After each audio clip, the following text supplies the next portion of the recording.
Bueno, buenas noches a todas. Yo creo que ya esperamos un ratico, vamos a iniciar. Bueno, antes de empezar con la enseñanza quería que sacáramos un tiempo para orar. Me escribió hace un ratico la hermana Diana, la esposa de Arbey, y me dice que por favor le ayudemos a orar porque tiene la niña un poquito delicada de salud, una de las niñas, María José. Entonces, dentro de la oración, incluyámosla a ella, que el Señor obre en la salud de María José y que también obre a través de los médicos para que sepan qué es realmente lo que está pasando, porque por lo que me comentaba, le han hecho varios exámenes, pero todavía no saben qué es lo que le está afectando. Entonces, oremos, pongamos este tiempo en las manos del Señor y de paso pongamos a María José también eh, delante del Señor. Padre, en esta noche queremos presentarnos delante de ti, reconociendo nuestra necesidad absoluta, Señor, de tu mano, del poder de tu Espíritu Santo y de tu gracia. Señor, sabemos que separadas de ti no hay nada que podamos hacer. Todo lo que somos, Señor, todo lo que esperamos ser en tu gracia, Señor, depende totalmente de tu obra, Señor, de lo que tú quieras hacer en nuestra vida. Hoy ponemos este tiempo en tus manos, Señor. Te pedimos que tú nos asistas por medio de tu Espíritu Santo, que abras nuestro corazón, nuestro entendimiento a la luz de tu palabra para que podamos ser no solamente oidoras, sino también hacedoras de tu palabra. Yo te pido hoy especialmente, Señor, por la vida de María José. Ruego para que tú obres, Señor, en ella, en su salud, en lo que está pasando en su cuerpo, Señor. Dale sabiduría a los médicos, Señor, y obra a través aún de la medicina para que encuentren un tratamiento, Señor, para lo que ella está pasando. Te pedimos que por favor tú les sanes y que obres también en su familia, fortaleciéndoles y dándoles fe y confianza, Señor, en que tú eres soberano y que tú obras todas las cosas para bien. Ponemos este tiempo en tus manos. Te pedimos que sea tú el que hables, guárdanos del error, Señor, guárdanos de nuestras propias ideas y aún de nuestro orgullo, Señor, que podamos ser sensibles a tu voz y tener un corazón atento, Señor, a lo que tú quieres hablarnos hoy. En el nombre de Cristo Jesús, amén y amén. Eh, bueno, hace 15 días ya estuvimos hablando acerca de las emociones, de cómo nosotras como mujeres hemos sido diseñadas de una forma especial por Dios y eso hace que también nuestras emociones sean especiales y diferentes a las emociones del hombre. Esto hace que de una u otra manera nosotros eh, expresemos nuestras emociones de una manera más eh, llamativa. Y dentro de esa enseñanza, pues yo puse unas preguntas de reflexión. Espero que pues esta semana hayan tomado como el espacio para reflexionar, para evaluarse y que toda esta enseñanza deje como un fruto en nosotras para el crecimiento en la fe. Bueno, hoy les voy a compartir acá la diapositiva. Creo que está acá.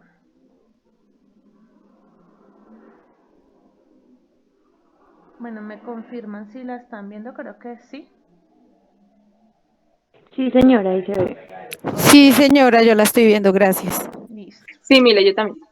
Bueno, hoy,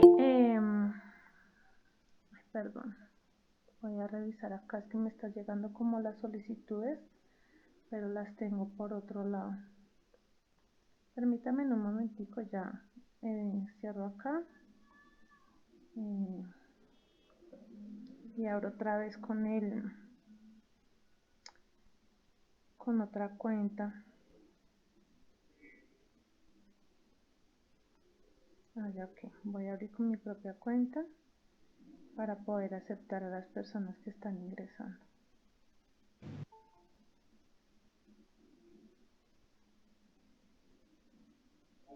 Ahora sí. Bueno. Entonces vamos a hablar sobre un tema que es el letargo espiritual. Bueno, de pronto algunos no estamos relacionados con el concepto letargo, pero esta palabra hace referencia como a un adormecimiento, como a una desidia por las cosas del Señor, en tanto así la palabra. Entonces, decidí que tocáramos este tema porque pienso que es algo por lo que estamos pasando como iglesia y que muchas de las personas en la iglesia pasamos por esto y como que no sabemos ni identificarlo en nuestras vidas ni cómo salir de ese proceso de letargo espiritual. Entonces, para este estudio me he apoyado en dos libros que han sido de gran edificación para mí y para mi familia. Uno se llama Los peligros de la fe superficial, es este. El autor es Tozer, no sé, ahí los creo que están viendo bien. Y el segundo libro se llama Pecados Respetables. Este librito nos lo ha recomendado harto el pastor Edgar y yo se lo recomiendo muchísimo. Es un libro espectacular. Definitivamente es uno de los libros que ha sido de gran edificación para mí. Eh, pero pues obviamente no vamos a dejar de lado la enseñanza de la escritura, que es pues lo primordial en el estudio. Entonces, teniendo en cuenta que la escritura es como nuestro principal objetivo, vamos a ir al libro de Isaías, capítulo 52, versículo 1 al 3.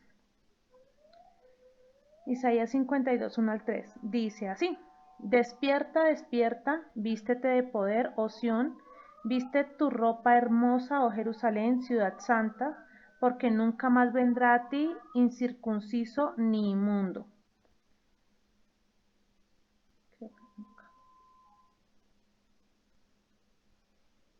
No me está funcionando pasar las diapositivas. Sí, acá la tengo.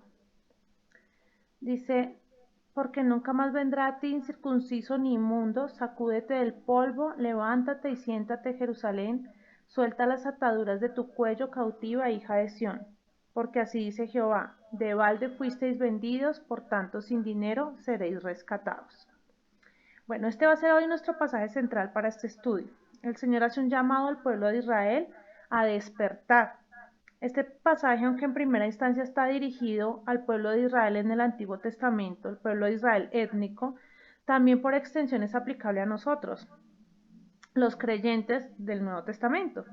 Esos mismos principios del Antiguo Testamento son hoy aplicables a la iglesia del Nuevo Testamento. Este llamado despierta es para los que duermen. Entonces, cuando el Señor dice despierta a través del profeta Isaías, está hablándole a personas que están dormidas de alguna manera, de alguna forma, no físicamente, sino más bien como espiritualmente. En palabras de Tozer, que es el autor del primer libro que les mostré, dormir significa estar inconsciente o semiconsciente. Supone tener los sentimientos y los pensamientos amortecidos y carecer de conciencia o tenerla muy leve.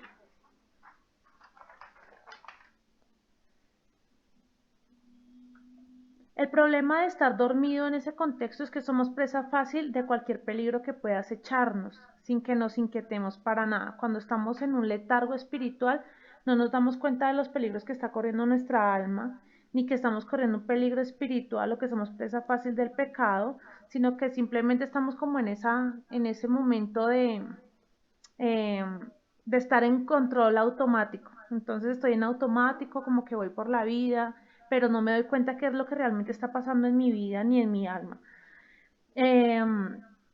Por eso en Isaías Dios hace un llamado a despertar. Y Pablo en Efesios 5:14 dice: despiértate tú que duermes y te alumbrará Cristo. Este tipo de sueño espiritual puede conducir a un letargo que lleva a la persona a una condición peligrosa en la que su devoción a Dios se ve comprometida y su conciencia se cauteriza. Entonces ya el pecado no causa el mismo efecto en mí que causaba al principio cuando recién me convertí, sino que ahora como que ya peco y mi conciencia no se siente tan afectada. Ya ciertos pecados se me vuelven tan habituales que ya no los veo tan pecaminosos en sí. Ese es el tipo de letargo en el que se encuentra la iglesia de nuestros días. Cuando nosotros nos ponemos a observar la iglesia, nos ponemos a observar la vida del creyente de a pie, el creyente que nosotros conocemos, o la mayoría de los creyentes, nos damos cuenta que estamos en un letargo espiritual, en el que cumplimos con ciertas cosas o con ciertos requisitos y eso como que ya le ponemos chulito, está bien, cumplí, fui a la iglesia, oré, leí la Biblia, listo, pero no nos hemos dado cuenta que estamos en un adormecimiento espiritual. En muchas ocasiones nosotros hemos leído acerca de avivamientos en la iglesia en diferentes épocas de la historia. Hay un libro muy bueno que se llama La historia de la iglesia de Justo González y narra la historia de la iglesia desde el momento en que muere el Señor y resucita y qué pasó después, qué pasó con estos patriarcas, cómo la iglesia empezó a establecerse.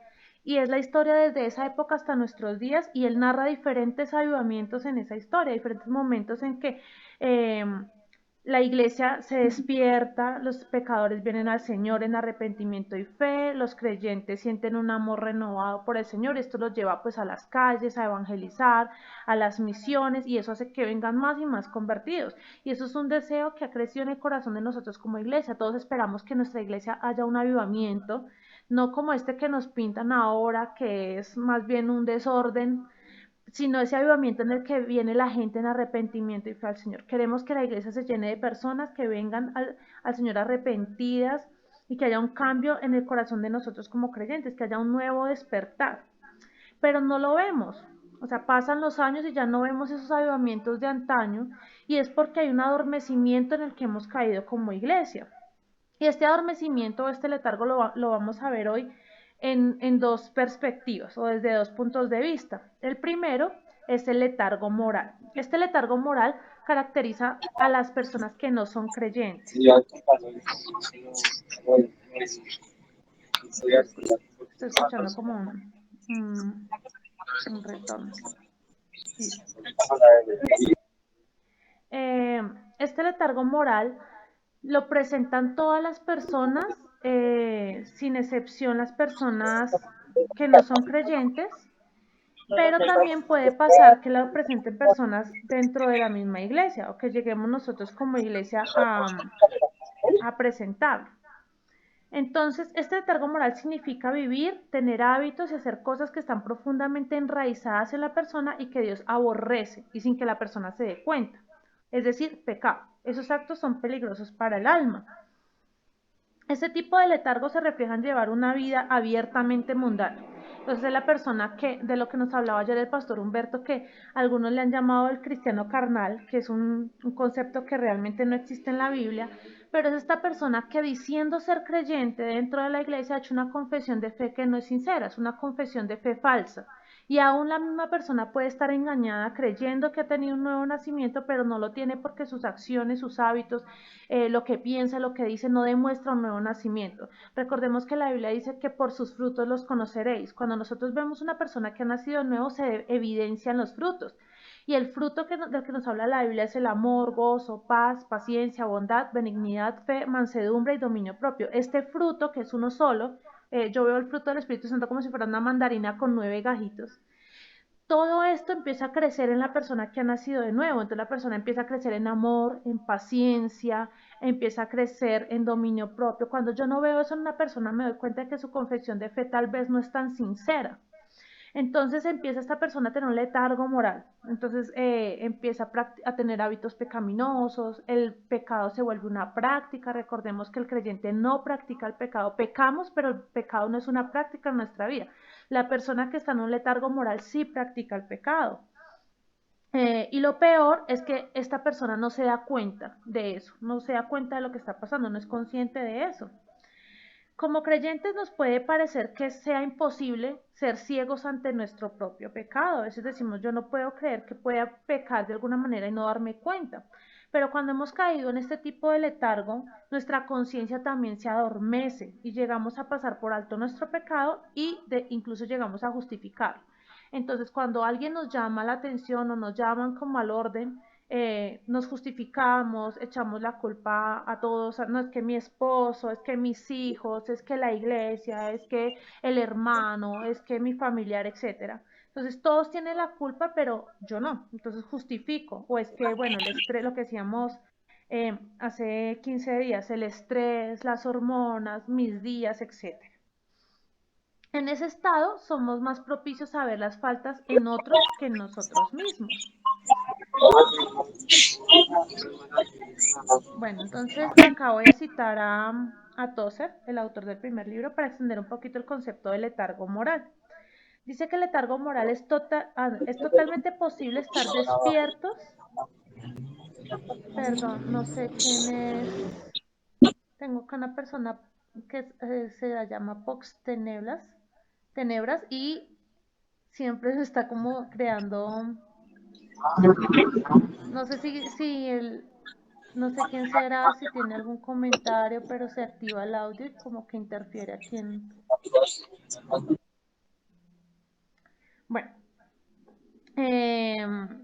entonces Tosser dice, es totalmente posible estar despiertos intelectual y físicamente y aún así estar dormidos moralmente. Dormimos en un pecado peligroso, a nadie le gusta que lo despierten, lo que les decía ahorita, cuando nos llaman la atención, entonces nos ponemos de mal genio o tendemos a justificarnos. Mentir, engañar, murmurar y pecar en secreto, el avaro, el gruñón y el incrédulo, todos estos pueden estar profundamente dormidos cuando se acerca el día del despertar. Hoy estoy hablando del día del juicio, sin embargo, ellos siguen durmiendo.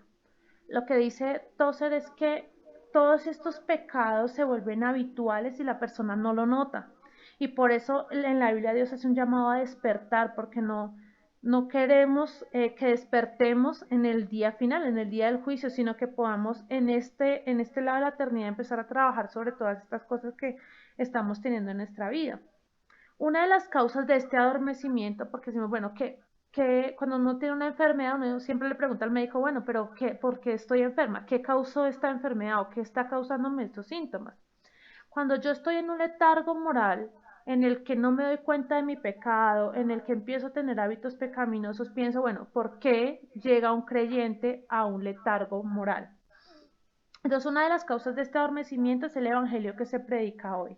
En muchos púlpitos se predica un evangelio diluido, cuyo objetivo es predican a un Dios a su imagen. Entonces, hacen un Dios que cumple su estándar y ese es el Dios que se predica en muchas iglesias. Y es un Dios con minúscula creado por ellos mismos, que es solamente amor y se les olvida que también es fuego consumidor. Entonces los púlpitos hoy en día están llenos de ese tipo de mensajes de consolación y de autoayuda. Cuando nosotros leemos los libros cristianos de hoy, entonces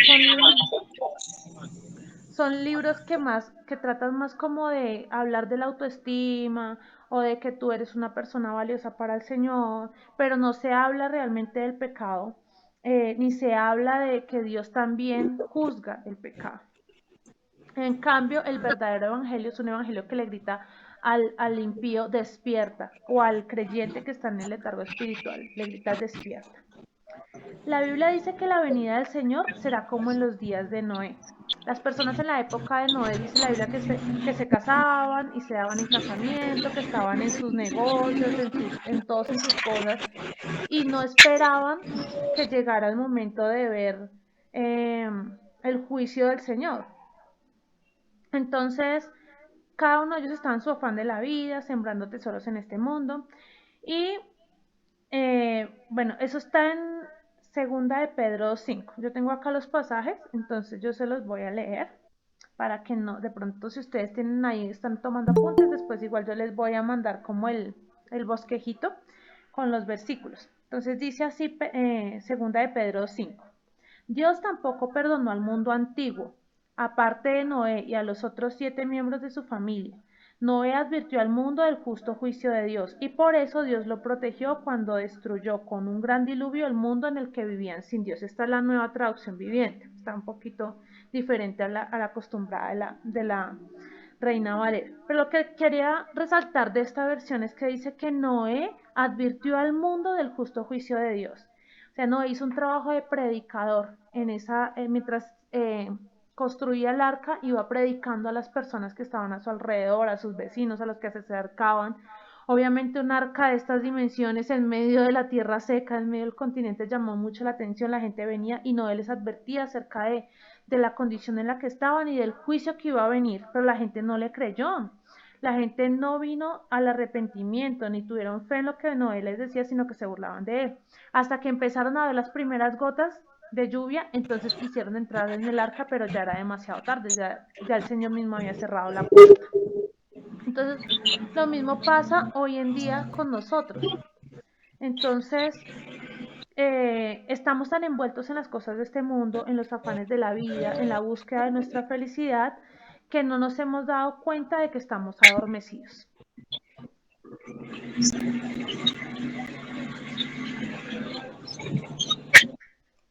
Bueno, el segundo aspecto del letargo es el letargo espiritual, que ese sí afecta solamente a la iglesia. Una persona impía no puede tener un letargo espiritual porque no ha nacido de nuevo. O sea, él no está dormido, sino está muerto. Pero este letargo espiritual afecta al creyente, afecta a la iglesia. Entonces hay otro tipo de sueño que está más cerca de lo que tenía en mente el profeta Isaías. Recordemos que el profeta Isaías está hablando al pueblo de Israel, no está hablando a los gentiles, sino al pueblo del Señor. Es posible que una persona esté moralmente despierta y luego poco a poco recaiga en una especie de somnolencia espiritual que es frialdad y falta de sentimiento sobre Dios y las cosas de Dios, sobre los cristianos, el morir a uno mismo, las escrituras y la oración. Entonces lo que pasa con este letargo espiritual es que perdemos esos hábitos piadosos. Entonces ya no queremos orar, o nos cuesta orar, o no tenemos la misma devoción al orar, ya no sentimos lo mismo hacia el Señor, ni hacia las cosas de Dios, ya no sentimos como esa entrega que sentíamos al principio, ni estamos luchando con nuestro propio pecado, ni disfrutamos la lectura de la Biblia. Entonces, este tipo de sueño es característico del creyente, que a pesar de haber nacido de nuevo, en algún punto de su camino se encuentra estancado y frío. Yo creo que muchos de nosotros o todos hemos pasado por ahí, hemos pasado por un tiempo en el que nos sentimos estancados, en el que sentimos que no estamos creciendo espiritualmente. Entonces, pasamos a un costumbrismo en cuanto a las cosas de Dios. Nos volvemos profesionales, como dice John Piper. Nos volvemos profesionales en el camino del Señor. Llevamos cierto tiempo de ser convertidos y terminamos haciendo las cosas como por inercia. Entonces vamos a la iglesia los domingos porque sabemos que ir a la iglesia los domingos es un hábito de un creyente, ¿no? Pero no tenemos una convicción interna de la necesidad de la comunión con otros creyentes. Nuestras oraciones se reducen a simples repeticiones de palabras que escupimos de nuestra boca, sin ser conscientes de que nos dirigimos a un Dios santo y sublime, el Dios que creó todas las cosas, el Dios todopoderoso. Empezamos a orar y a veces nuestras oraciones se vuelven rezos, como advertía el Señor. La meditación de la palabra se reduce a leer un devocional en línea. O sea, yo creo que muchos de nosotros estamos inscritos a algún tipo de grupo en WhatsApp donde mandan como el devocional diario y ese se vuelve nuestro tiempo devocional. O a veces leemos un comentario en el grupo de la iglesia y ya como que cumplimos con nuestro estudio diario de la palabra del Señor. Durante el tiempo de alabanza en la iglesia, las canciones salen de nuestra boca automáticamente porque no las sabemos de memoria, pero no estamos teniendo un entendimiento de lo que estamos cantando. No sé si ustedes se han encontrado en la iglesia cantando y de pronto se dan cuenta que están pensando en muchas cosas menos en lo que estamos diciendo. Y eso suele pasar cuando estamos en este estado de letargo espiritual. Estamos cantando automáticamente, oramos automáticamente, como que todo es en piloto automático, pero no hay una devoción real en nuestra vida. Entonces, en Apocalipsis 2, 4 al 5, todos conocemos esta parte de la Biblia donde está hablando el Señor Jesús a las iglesias. Y conocemos este pasaje especial de la iglesia de Éfeso y dice, tengo contra ti esto, que has dejado tu primer amor. Apocalipsis 2, 4 al 5. Recuerda, por tanto, de dónde has caído y arrepiéntete y haz las obras que hiciste al principio. Si no, vendré a ti y quitaré tu candelabro de su lugar si no te arrepientes. Es hora de que nosotros evaluemos nuestras vidas y determinar cómo estamos en cuanto a nuestra vida de piedad, cómo está nuestra devoción. ¿Es igual nuestra devoción ahora que en el momento en que nos convertimos? Como iglesia debemos obligarnos a despertar de este letargo espiritual. No solo corremos peligro nosotros, esta generación, sino la generación que viene. Nosotros no podemos esperar que nuestros hijos tengan una vida fructífera espiritualmente si están creciendo en una iglesia donde todos estamos en este letargo espiritual, donde todos estamos adormecidos. Estos hijos no van a amar ni a temer al Señor al que nosotros no le mostramos ni amor ni temor. Esta generación que viene corre mucho más peligro de abandonar la fe que generaciones anteriores, porque mientras nosotros estamos adormecidos, el mundo está muy despierto, ofreciéndoles a nuestros hijos muchísimas cosas de una manera más sensible y más emocional que lo que hacemos nosotros como iglesia. Algo que me ha impactado a mí un poco fue el haber cambiado. Yo vengo de ser cristiana desde muy pequeña y he pasado por algunas iglesias y todas las iglesias por las que pasé antes de esta eran iglesias de corte pentecostal. Por la gracia del Señor conocí la sana doctrina, estoy ahora acá, pero algo que extraño a veces de la iglesia pentecostal es esa, como esa emoción que mostramos en el momento de la alabanza, en el momento de cantar, en las reuniones con nuestros hermanos, en el culto, porque eso es algo que a veces nosotros en la reforma nos vamos a veces al otro extremo y nos volvemos a veces muy fríos en nuestra expresión de amor al Señor en nuestro tiempo de adoración. Entonces, eh, eso es algo que tenemos que empezar nosotros a retomar o a volver a crecer en eso, en nuestra devoción, que sea una devoción notoria, porque hay otros pequeñitos detrás de nosotros que están viendo nosotros cómo vemos al Señor. O sea, no es el Señor, están viendo que nosotros amamos al Señor y que ese amor es algo manifiesto en la forma en que cantamos, en la forma en que oramos, que de verdad estamos enamorados del Señor, que de verdad le amamos, le servimos, no solamente con nuestras acciones, sino también con nuestras emociones.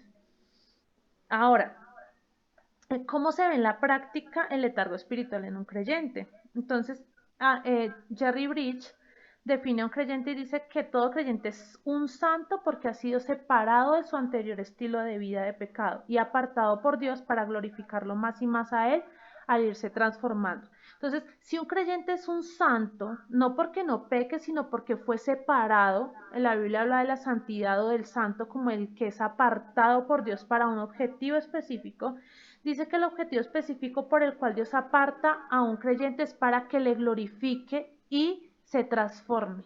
Nosotros estamos en un proceso, desde que nos convertimos al Señor, empezamos un proceso de santificación que no es así todo el tiempo, sino que a veces tiene baches y a veces es plano porque estamos como estancados, pero siempre, aunque parezca a veces que retrocedemos, siempre va en avance. Ese es el proceso del creyente en los caminos del Señor. Entonces, todo creyente debería estar en un proceso de crecimiento y de santificación continuo.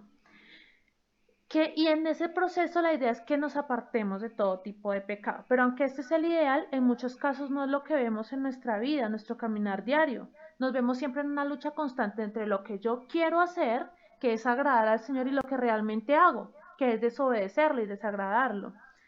La Biblia dice en Gálatas 5:17, porque el deseo de la carne es contra el espíritu y el del espíritu es contra la carne.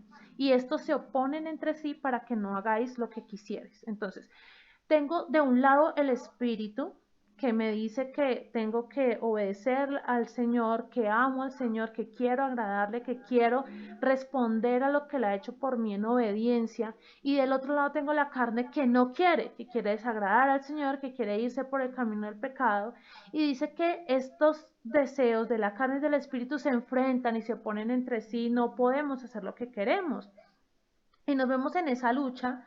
Y como creyentes estamos siempre buscando mortificar ese pecado, ¿no? Hay un libro que se llama La mortificación del pecado, el autor se llama Joe Owen, es muy bueno, se lo recomiendo, lo pueden encontrar en internet para descargar en PDF.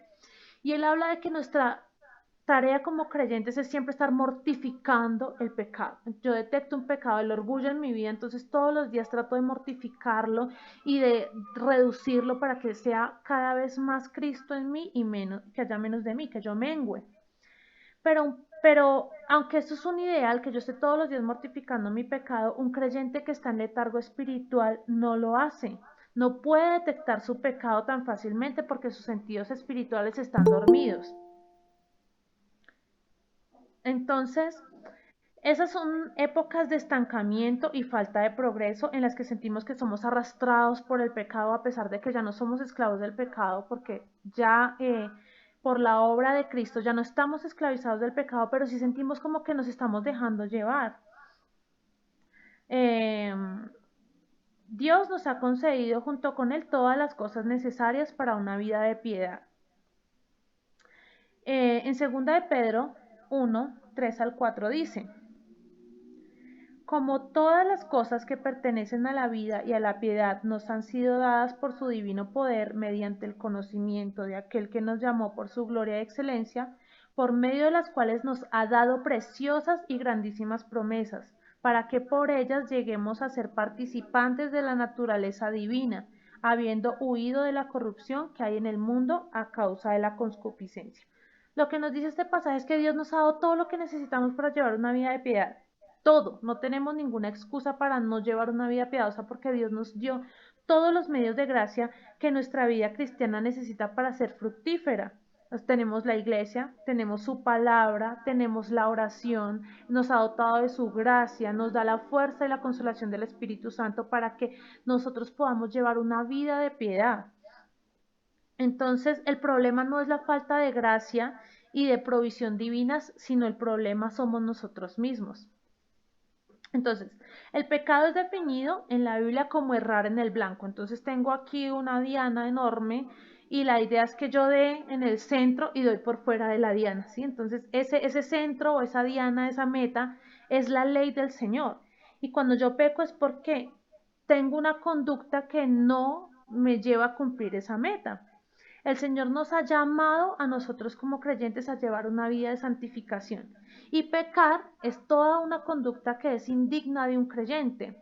No sé si ustedes, ya casi no se usa esa frase, pero digamos que unas generaciones atrás los papás regañaban a los hijos diciendo: usted no es digno de esta familia o de llevar este apellido, ¿sí? No es digno de llevar este apellido por lo que hizo. Entonces, es algo así. Cuando yo peco, estoy teniendo una conducta indigna de un creyente. No estoy a la altura del llamado del Señor. En 1 Corintios 1:2, Pablo llama a los creyentes santos. Dice: ustedes son santos, llamados a ser santos. Y si nosotros vemos la iglesia de Corintios, una iglesia que tenía muchísimos problemas morales. De hecho, en 1 Corintios 5, Pablo acusa a los corintios de estar aceptando el pecado o consintiendo el pecado dentro de sus miembros. En los versos 1 y 2 dice: de cierto se oye que hay entre vosotros fornicación, y tal fornicación cual ni aun se nombra entre los gentiles, tanto que alguno tiene la mujer de su padre. O sea, imagínense esto. O sea, un hombre estaba acostándose con la mujer de su papá. Y los demás creyentes o los demás miembros de la iglesia consentían esto, no decían nada. A estas personas Pablo los llama santos, llamados a ser santos. Entonces, estos miembros que son aquí acusados de este pecado tan abiertamente condenable son llamados santos también por el Señor. Pero en principio y hasta cierto grado todos somos como los corintios. Nuestra vida en muchas ocasiones contradice nuestro llamado. A veces nos encontramos teniendo comportamientos, actitudes o haciendo cosas que nosotros sabemos que ofenden al Señor, y a veces hasta nos asombramos de lo que podemos llegar a hacer. No sé si a ustedes les ha pasado un momento de rabia, una pelea con los hijos, con el esposo, en que decimos cosas y pensamos: yo por qué dije esto, o sea, yo en qué momento esto salió de mi boca, o yo por qué actué de esa manera. A veces nos golpea tan fuerte nuestro propio pecado que quedamos asombrados.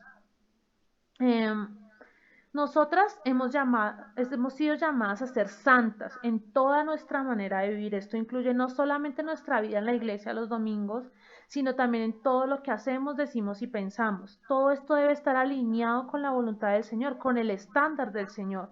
Pero la verdad es que no hemos vivido de acuerdo a nuestro llamado. Una de las causas de esto es esa pobre teología que tenemos acerca del pecado. Hoy en día la iglesia no se habla del pecado. Gracias al Señor por nuestra iglesia en la que se predica un evangelio sano, en el que se nos está exponiendo todo el tiempo a el estándar del Señor. Y cuando salimos todos los domingos de una predicación nos damos cuenta de que el estándar del Señor es muy alto y nosotros no lo alcanzamos, pero en la mayoría de las iglesias no es así. Se ha tergiversado tanto el concepto de pecado que se llegan a usar eufemismos. Un eufemismo es una palabra que yo uso que suena más bonito para nombrar algo que es feo. Por ejemplo, cuando una mujer va al hospital a tener un hijo, eso se llama parir, pero nosotros no decimos parir porque suena feo, entonces decimos que está dando a luz. Ese es un eufemismo. Entonces, el concepto de pecado prácticamente ha desaparecido de la cultura en general y se ha suavizado dentro de muchas iglesias para complacer a la sensibilidad de los que escuchan. De hecho, dejamos de usar en nuestro vocabulario palabras bíblicas fuertes acerca del pecado para que la gente no se ofenda. Y, por ejemplo, la gente ya no comete adulterio, sino que tuvo una aventura o un desliz. O los ejecutivos de una compañía no roban, sino cometen fraude, ¿cierto? Entonces, no expresó la ira, sino decimos, no, es que tiene un carácter, ¿cómo es que decía? Belicoso. Entonces usamos palabras diferentes para nombrar algo que la Biblia lo llama abiertamente pecado, porque no queremos ser ofensivos.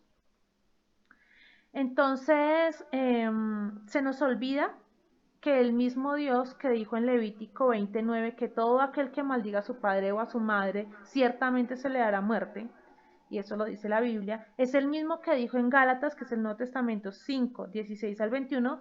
Ahora bien, todas las obras de la carne son evidentes, las cuales son inmoralidad, impureza, sensualidad, idolatría, hechicería, enemistades, pleitos, celos, iras, contiendas, disensiones, sectarismos, envidias, borracheras, orgías y cosas semejantes, contra las cuales os advierto, como ya os lo he dicho antes, que los que practican tales cosas no heredarán el reino de Dios.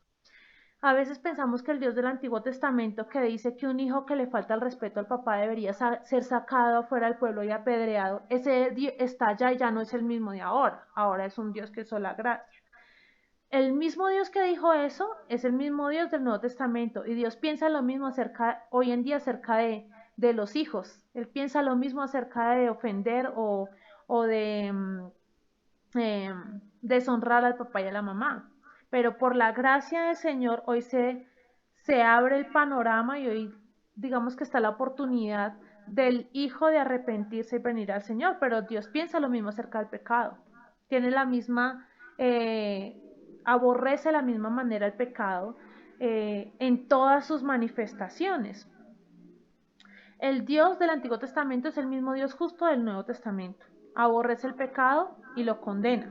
Para el Señor no hay unos pecados peores que otros. Todos son igualmente ofensivos para Él, para su santidad absoluta. Todos se desvían del estándar. Todos los pecados hacen que yo apunte hacia una meta, pero por fuera de la meta. El problema es que cuando caemos en ese letargo espiritual tendemos a bajar el estándar. Nuestro estándar ahora es medirnos con el otro. Entonces, yo ya no me mido al estándar del Señor, ese estándar que es su palabra y ese estándar absoluto que es Cristo, sino que ahora me comparo con el de al lado. Entonces, si yo me comparo con el impío, pues veo, no, bueno, yo voy a la iglesia, oro, ofrendo, trato de llevar una vida moralmente buena, entonces estoy bien, porque si yo me comparo con los de afuera, si todos los días veo noticias y veo cómo está este mundo, pues nosotros estamos súper bien. Entonces el mundo o el otro se vuelve mi estándar. Entonces me vuelvo muy hábil para ver el pecado en el otro y para detectar el pecado ajeno, y entonces ya me siento bien conmigo misma. Me engaño a mí misma creyendo que en cierta manera soy mejor que los demás, y entonces mi conciencia se aquieta. Entonces, si mi conciencia de pronto me asalta, veo al otro y digo, uy, no, pero es que este hermano, porque incluso llegamos a juzgar al mismo hermano en la iglesia, no hace lo que yo hago, entonces mi conciencia se siente tranquila y siento que estoy haciendo las cosas bien y por ahí voy bien. Entonces me vuelvo juez del otro, pero paso por alto mis propias faltas. En Mateo 7, 1 al 6 dice, ¿y por qué miras la paja que está en el ojo de tu hermano y no echas de ver la viga que está en tu propio ojo? ¿O cómo dirás a tu hermano, déjame sacar la paja de tu ojo y he aquí la viga en el ojo tuyo? Hipócrita, saca primero la viga de tu propio ojo y entonces verás bien para sacar la paja del ojo de tu hermano. Eso es lo que nos dice la palabra. O sea, yo no puedo estar juzgando al otro cuando no estoy viendo mis propias faltas y es muy fácil hacerlo así. Lo que nos dice es que el pecado en el otro es una pajita, pero el pecado en mí es una viga. Una viga, no sé si ustedes han visto películas antiguas, pero estas casas eran hechas en madera y tenían como una viga central o como una columna central grande en madera. Entonces esa es la viga que tengo en mi ojo. Pero debido a que mi conciencia está cauterizada, adormecida, no puedo ver mi viga. Imagínense no poder, o sea, a uno se le cae una pestañita en el ojo y es un fastidio. Imagínense uno tener una viga y no verla. Hemos hecho cierta distinción entre los pecados. Entonces, en nuestra cultura hay pecados que son muy graves y que son condenables abiertamente, como el homicidio, el adulterio, el robo, ¿cierto? La corrupción, eso sí lo condenamos terriblemente. Pero hacemos distinción entre esos y otros pecados en los que Jerry Rich, que es el libro que les mostré, llama pecados respetables, entre comillas, ¿no? Porque no hay pecados respetables. Pero como no cometemos ninguno de estos graves, no cometemos adulterio, entonces soy fiel a mi esposo, no robo, no mato, trato de asistir a la iglesia continuamente, en fin, como no cometo este tipo de pecados así abiertamente pecaminosos y soy una persona moralmente buena, creo que he alcanzado el estándar del Señor. Entonces digo, cumplí. Pero esto hace que para muchos creyentes haya desaparecido el concepto del pecado personal. Nos pasa lo del publicano y el fariseo. Entonces llegan los dos al templo y el fariseo, gracias Señor, porque no soy como este publicano que bla, bla, bla, bla, bla. Y el publicano, por el contrario, se agacha y dice, Señor, no soy digno ni siquiera de levantar mi rostro. O sea, él sabe que es pecador, pero el creyente que está en un letargo espiritual no puede ver su propio pecado, está ciego ante él. Pero aunque el pecado, como lo define la Biblia, que es altamente pecaminoso y aborrecible delante del Señor, aunque el pecado de esta manera haya desaparecido en nuestra cultura, para Dios no ha desaparecido. Esos pecados respetables, como el chisme, por ejemplo, la impiedad, la envidia, el enojo, la impaciencia, la ansiedad, siguen siendo objeto de la ira de Dios. Es muy fácil para nosotros ver estos pecados graves y muy notorios, pero no vemos los pecados que no se ven a simple vista. Por ejemplo, la ansiedad es un pecado, es falta de fe en la bondad del Señor. El enojo, cuando eh, corrijo a mis hijos con rabia, les levanto la voz, estoy pecando. Cuando tengo envidia, cuando admito el chisme, cuando me deleito, cuando hablamos de otros, todo esto es pecado también. Y a eso los hemos llamado pecados respetables porque no son tan evidentes y no son tan condenables. Con frecuencia nos permitimos cometer lo que llama Jerry Rich pecados respetables o aceptables sin ningún remordimiento. Es muy fácil salirnos por la tangente diciendo que estos últimos pecados no son tan malos como los más vergonzosos de nuestra sociedad. Pero Dios no nos ha dado autoridad para establecer distinciones entre los pecados y eso tenemos que tenerlo claro.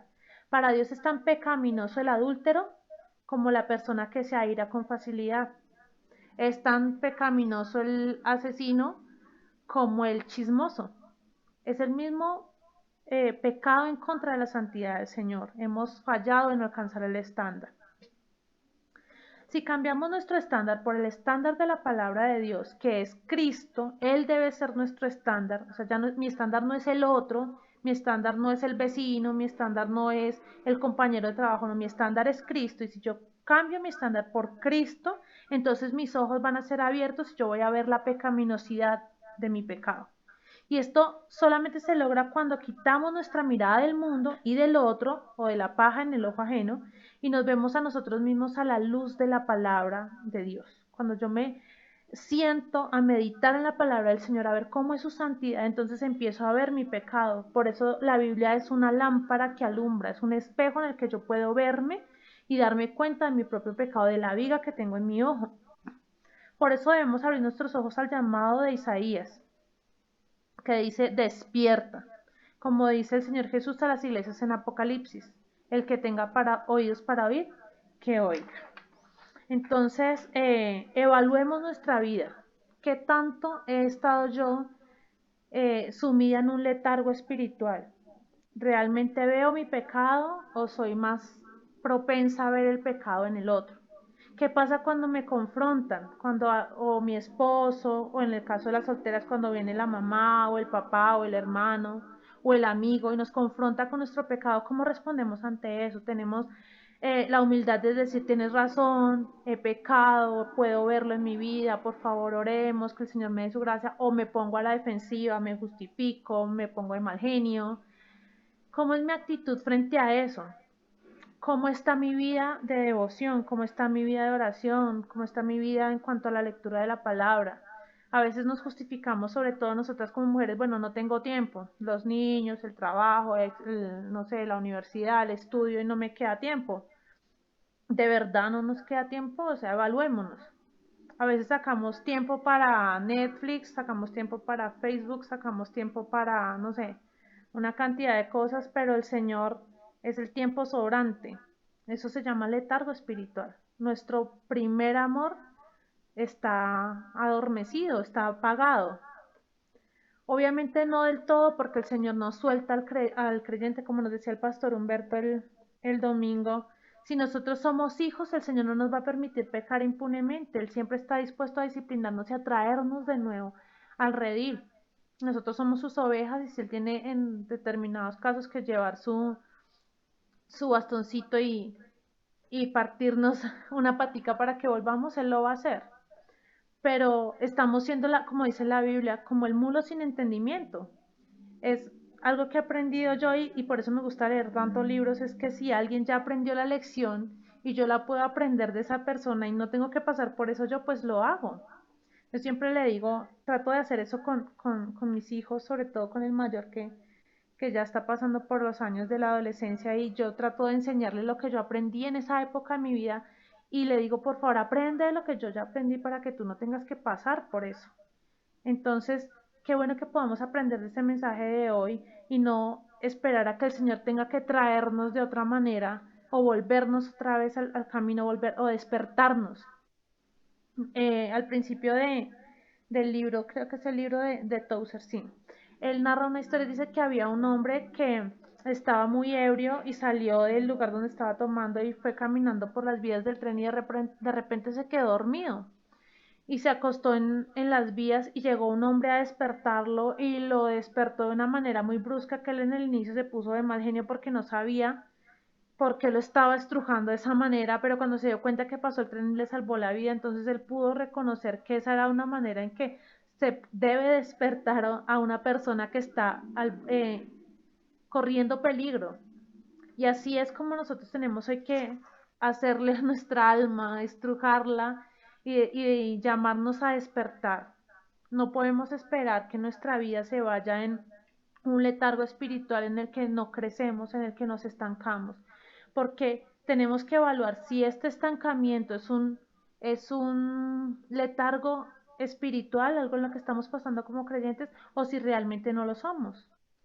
Tenemos que evaluarnos porque la palabra del Señor dice en Mateo que muchos en aquel día dirán, Señor, Señor, pero no hicimos esto, no hicimos aquello, predicamos en tu nombre, sanamos, echamos fuera demonios y el Señor dirá, no los conocí.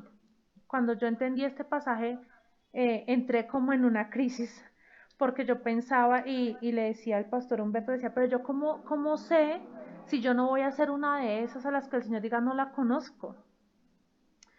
Estas personas llegaron allá convencidas delante del Señor de que iban a ser salvas, de que eran salvas, convencidas de que iban a estar de que iban a ser de aquellos que iban a estar a la derecha del Señor, de que eran ovejas y no cabritos. Estaban convencidos de que llevaban una vida con un estándar respetable y que estaban cumpliendo lo que el Señor mandaba, pero cuando llegaron en el último día el Señor les dice no los conozco. Entonces miren cómo es fácil engañarse a uno mismo, cómo es fácil cuando yo digo, bueno, estoy bien, sí, yo creo que he cumplido el estándar, voy a la iglesia, soy una buena esposa, buena mamá y pues no cometo ciertos pecados, yo estoy bien, entonces si el Señor viene, que venga porque estoy dentro del estándar y sé que voy a ser salva. Si usted tiene ese pensamiento, preocúpese porque su salvación no depende de sus obras, sino de la obra de Cristo. Más bien, aquella persona que dice no merezco ser salvo, sé que por mis obras merezco el infierno, pero solamente por la obra de Cristo y porque creo en lo que Cristo hizo y que es suficiente para mí, por esa obra de Cristo soy salva. Esa es la mentalidad que tiene un creyente, que se ve a sí mismo como pecador, como publicano, se ve a sí mismo como tan falto de la capacidad para cumplir el estándar, que sabe que solamente por la gracia del Señor podría llegar a salvarse. Porque si confía en sus propias obras, si confía en sus propias, en lo que pueda hacer o en lo que pueda alcanzar en este mundo, entonces está confiando o está yendo a una fuente rota. Dice la Biblia que van a fuentes que no retienen el agua. Y las obras, las buenas obras, son una fuente que no retiene el agua. Nuestra única fuente de salvación es Cristo, que es la fuente de vida eterna. Y si nosotros no estamos confiando en Cristo, estamos en ese letargo espiritual, nos podemos despertar demasiado tarde. Entonces despertémonos hoy, vengamos al Señor, vengamos a su palabra, veámonos a la luz de la palabra para que nuestro pecado se vea. Dice Pablo que él no se dio cuenta de su pecado hasta que no conoció la ley. Cuando conoció la ley se dio cuenta de su pecado, porque así funciona. Yo no sé en qué estoy fallando hasta que la Biblia no me dice que la ansiedad es pecado. Cuando yo vengo a la palabra del Señor y me expongo ante la ley del Señor, puedo darme cuenta de mi propio pecado y dejo de mirar el pecado en el hermano, y entonces crezco en amor, crezco en misericordia, porque entiendo que el hermano que peca está en la misma lucha que yo estoy.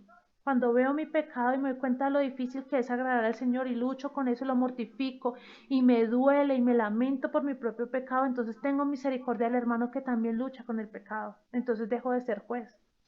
Entonces, que el Señor nos ayude, mis hermanas, porque es un proceso del día a día, pero que el Señor nos avive, que el Señor nos despierte, que podamos volver al primer amor, a ese amor que teníamos cuando nos convertimos, cuando el Señor nos llamó, cuando vimos realmente cómo fue nuestro pecado, y que no permitamos que caigamos en ese letargo espiritual.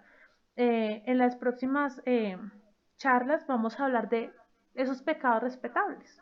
Sería bueno mirar uno a uno cómo se manifiesta, por ejemplo, la ansiedad, cómo se manifiesta la ira, el chisme, y cómo a veces permitimos estos pecados y no nos damos cuenta de que los estamos cometiendo, hasta que a veces nos llama alguien la atención, hasta que a veces por la palabra del Señor somos conscientes de eso. Quiero dejarles las preguntas de reflexión, yo las voy a enviar mañana, y que podamos meditar en eso esta semana. Entonces, la primera dice: ¿sientes que tu vida espiritual está estancada o adormecida? ¿Sientes que tu conciencia acerca de tu propio pecado ya no es tan sensible como antes? O sea, ya como que me reúno a hablar de fulanito y ya como que no me causa tanta preocupación eso. ¿Crees que has perdido tu primer amor hacia Dios? ¿Qué hábitos piadosos has abandonado para que eso pase? Entonces he dejado de orar, he dejado de leer la Biblia, ya no me congrego. ¿Eres de aquellas personas para las que es más fácil detectar las faltas en la vida de las demás personas que en la propia? ¿Has perdido el interés en las actividades religiosas como la oración, la lectura de la Biblia y la comunión con otros creyentes? ¿Eres consciente de esos pecados respetables en tu vida o solamente detectas aquellos que son escandalosos para nuestra cultura? Bueno, ahí les dejo las preguntas de reflexión para que esta semana, estos 15 días, podamos como meditar un poquito en ellos. Gracias, Miriam. No sé si alguna tenga alguna pregunta o oramos.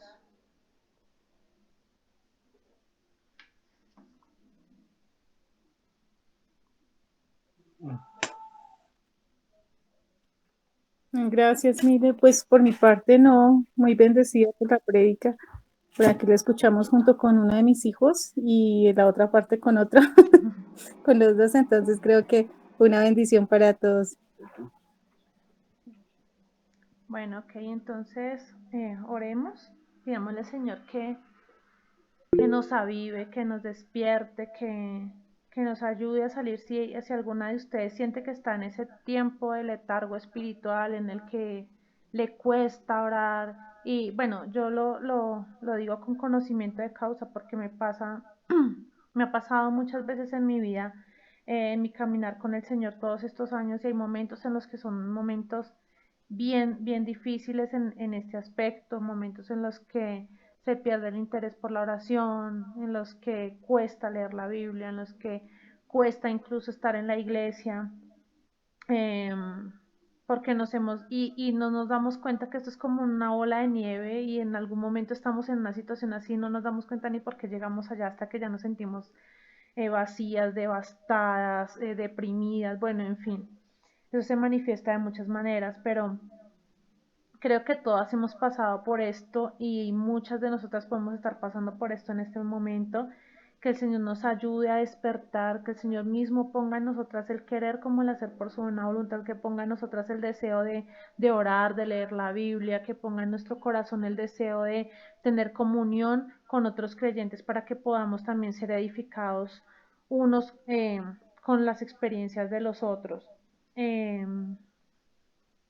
Entonces, les dejo esa inquietud esta semana, que estemos orando no solamente por nosotras mismas, sino por las otras hermanas de la iglesia, que el Señor nos despierte, que nos avive, y que podamos volver a ese primer amor en el que expresábamos abiertamente nuestro amor hacia el Señor, y que eso sea renovado en nuestra vida. Bueno, oremos. Señor, te damos gracias en esta noche por tu palabra. Reconocemos, Señor, que hemos estado en un tiempo de adormecimiento de nuestra conciencia, de nuestros sentidos espirituales, Señor. Hemos llegado al punto de tener hábitos pecaminosos en nuestra vida que son invisibles a nuestros ojos, Señor, que no los vemos, Dios, porque estamos midiéndonos con el estándar del otro, con el estándar del mundo, Señor, y no con el estándar de tu palabra. Señor, sabemos que es muy difícil que veamos nuestro pecado, que seamos conscientes de él, si no nos estamos exponiendo a tu palabra. Perdona nuestros pecados, Señor, aun aquellos que nos parecen respetables o no tan graves, Señor, y ayúdanos a verlos. Abre nuestros ojos, quita la venda de nuestros ojos, y no permitas que seamos engañadas, Señor. Si alguna de nosotros ha hecho una confesión de fe que no es sincera, te pedimos perdón, y te pedimos que tú nos traigas al arrepentimiento y a la fe, Señor. Sálvanos de nuestro propio pecado, sálvanos de nosotras mismas, Señor, porque tu palabra dice que el corazón es engañoso más que cualquier otra cosa. No permita, Señor, que seamos engañadas por nosotras mismas, creyendo que estamos bien, que hemos cumplido el estándar, cuando no es así, cuando estamos llevando una vida impía, una vida desobediente, Señor, delante de tus ojos. Guárdanos, Señor amado, de nuestro propio orgullo, que nos hace insensibles a tu voz, y guárdanos de ser solamente oidoras, Señor, y más bien haznos hacedoras de tu palabra. Que tu palabra impacte en nuestros corazones, que podamos ser renovadas en nuestra mente y en nuestro corazón, y que podamos, Señor, amarte, porque no lo hacemos como tú debes ser amado, Señor, y tenemos que reconocer que no te amamos como tú mereces ser amado, que nos falta mucho, Señor, para crecer en amor hacia ti. Te pedimos que nos des de ese amor tuyo, Señor, en abundancia en nuestro corazón, para amarte, Señor, por sobre todas las cosas, y que nos ayudes a que nuestra vida tú seas la más grande prioridad, Señor. Ponemos este tiempo en tus manos, esta semana en tus manos, Señor. Todo lo que tenemos que hacer, las decisiones grandes o pequeñas, Señor, las ponemos delante de ti, para que tú nos des sabiduría y hagas tu voluntad buena, agradable y perfecta en nuestras vidas. Señor, ponemos todo lo que somos en tus manos, en el nombre de Cristo Jesús. Amén y amén.